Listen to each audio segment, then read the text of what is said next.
artiste plasticien, quoi. Voilà. Donc, mais ça me correspond bien, oui, effectivement. Et donc c'est Jean-Claude Lange qui a trouvé ce terme et que j'ai gardé parce que je trouve ça absolument génial. Je suis un petit peu iconoclaste dans certains sens.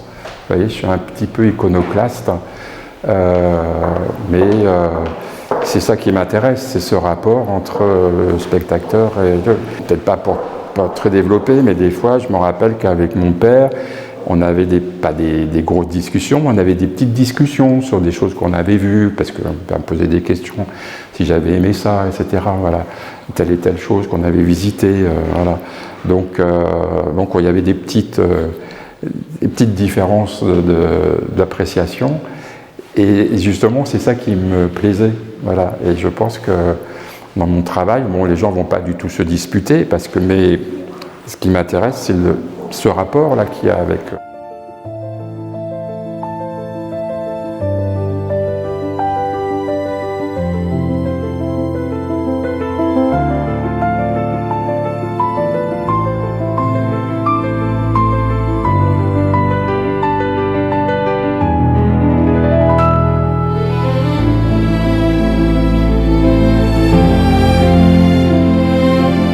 L'idée des plaques, c'est venu parce que j'ai eu la chance de passer quelques moments avec Serge Gainsbourg.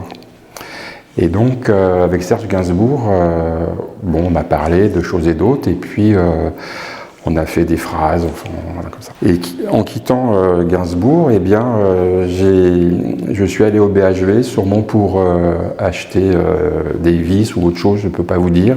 Et je suis passé devant le stand des plaques d'immatriculation. Et puis j'ai demandé à la personne qui faisait les plaques si on pouvait écrire des mots avec des lettres, etc. Donc il m'a dit oui, qu'il n'y avait pas de problème.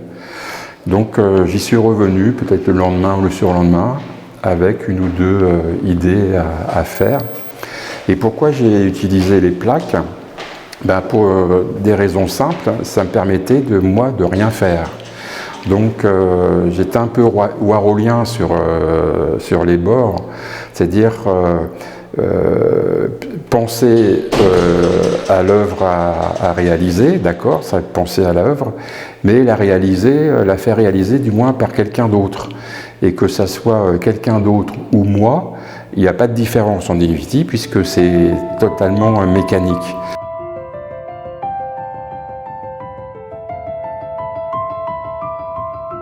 On trouve ce que l'on ne cherchait pas, donc j'ai trouvé dans les archives, dans les tiroirs et les réserves de la Galerie Polaris un corpus d'œuvres très varié, mais qui finalement a pu, en un lien pour moi en tous les cas, être vraiment représentatif des années de création et de collaboration.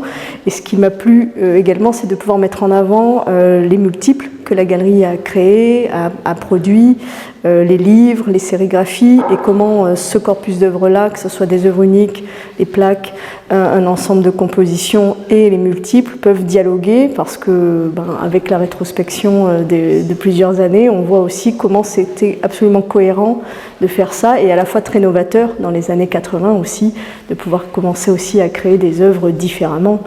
Joël était à New York, a rencontré Warhol, il est proche de Fluxus, il est proche de Nouveau Réaliste, et évidemment tout ça crée pour un jeune artiste tout un terreau et qu'il a su entre guillemets digérer et qui nous offre aujourd'hui. Donc ce qui me plaisait dans cette exposition, c'est d'avoir ce regard, non pas d'historienne de l'art, mais en tout cas de commissaire et critique d'art, mais avec le recul du temps et du fil du temps.